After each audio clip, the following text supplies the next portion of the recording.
सालों में कितनी बदली बिहार की सियासत। नीतीश ने ली 3 बार शपथ, साथी भी बदले, लेकिन सीएम की कुर्सी उनकी ही रही।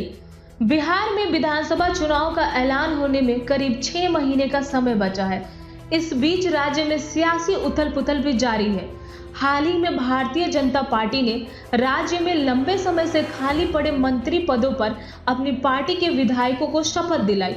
पार्टी ने इस दौरान जातीय समीकरणों का खासा ख्याल रखा। इसके साथ ही सत्ताधारी गठबंधन में शामिल दलों में चुनाव के बाद मुख्यमंत्री कौन बनेगा, इसको लेकर भी बयानबाजी शुरू हो चुकी है। नीतीश कुमार की सेहत भी अक्सर चर्चे में रहती है। हालांकि अगर 2020 के बाद से बिहार की राजनीति को देखें तो यह काफी उठापटक वाली रही है। खासकर बिहार की सत्ता में बैठे गठबंधनों में तो लगातार बदलाव देखने को मिले हैं।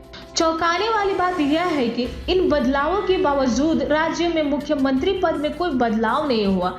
2020 में नीतीश कुमार की जेडीयू को राज्य के 3 मुख्य पार्टियों में सबसे कम सीटें मिलने के बावजूद बीते 5 साल में वही सरकार के मुखिया रहे हैं।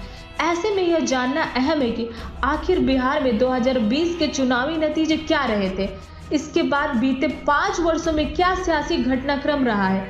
राज्य में इस दौरान पार्टियों और सरकार में रहे गठबंधन का सीटों का गणित कैसा रहा। बिहार में कब कब राजनीतिक ड्रामा देखने को मिला। अभी बिहार में विधानसभा की स्थिति क्या है। बिहार में 2020 में हुए विधानसभा चुनाव 28 अक्टूबर 2020 से 7 नवंबर 2020 तक आयोजित किए गए थे। मतगणना 10 नवंबर को कराई गई थी। यह मुकाबला सत्तासीन एनडीए गठबंधन और महागठबंधन के बीच था। उस वक्त एनडीए में भाजपा, जदयू, हम और वीआईपी शामिल थी, जबकि महागठबंधन में राजद, वामदल और कांग्रेस शामिल थी। 243 विधानसभा सीटों वाले बिहार में एनडीए को 125 सीटों पर जीत मिली थी। इसमें बीजेपी को सबसे ज्यादा 74 सीटें हासिल हुई थी, जबकि जेडीयू को 43 सीटें मिली थी। इसके अलावा वीआईपी को 4 सीटें हासिल हुई थी। दूसरी तरफ महागठबंधन को बिहार में 110 सीटों पर जीत मिली थी। इनमें से राजद को सबसे ज्यादा 75 सीटें, कांग्रेस को 19 सीटें, वाम दलों को 16 सीटें मिली थी। वहीं अन्य दलों में लोजपा, जो कि अब एनडीए का हिस्सा है, को 1 और एएमआईएम को 5 सीटें मिली थी। बसपा को 1 और एक निर्दलीय प्रत्याशी की भी जीत हुई थी।